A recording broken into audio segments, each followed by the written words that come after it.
sa'yo, mag-sort kayo ng plastic dito. Okay? Sir, go ahead. Dalawa. Pasok ka na, sir.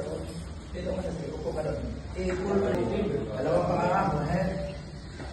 Okay, mag-sort dito. Yan ang pag-sort na.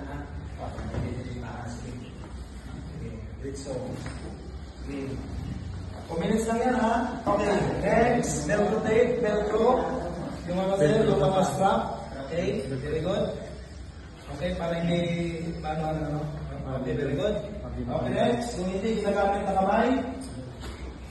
Okay, hindi ginagamit na kamay. Next, yung mismo pull.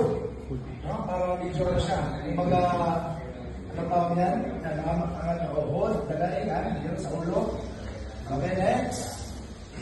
Kung hindi ka mag-zipper up ka muna sir, para hindi masyado ano, yan, or 1/4. Okay, para mabilis na lang, maangat lang kunti. Okay, very good.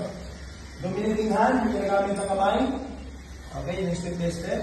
Next, alam nyo, kung meron siya na dito, may gloves, please, huwag nyo. Next, pull, no? So, mismo na zipper pull, pang matigas, talon-talon. No? Talon-talon. Sige, talon sir. Sakap. Okay. Angat sir, angat.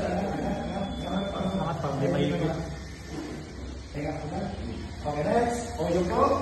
Tapos distance. Dikit sa gilid. Very good. Pero, kaya, okay. Di pa, that 3 times, para lumabas yung tubig. After hangin pala, sorry. 1, 2, 3. Tapos hindi ko yan. Pag ganyan yan, pwede kang pumpusan. Pwede kang bumalik. Para, yun. O, diba? So, mayroon ka ng padding dito para hindi pa marang tubig yung ulo mo. Okay? Yan yung gagawang rubber or floater. Okay? So, ito naman yung pang, ano dito? Tapos ito yung floater para di mo, para di mo kakaliwalo. Ito yung pagdutong-dutong. Body line. So, rescue. Helicopter, sir. Helicopter. Pero actually, yung helicopter, meron din silang rescue sting talaga. Pero ito kasi lipat talaga, meron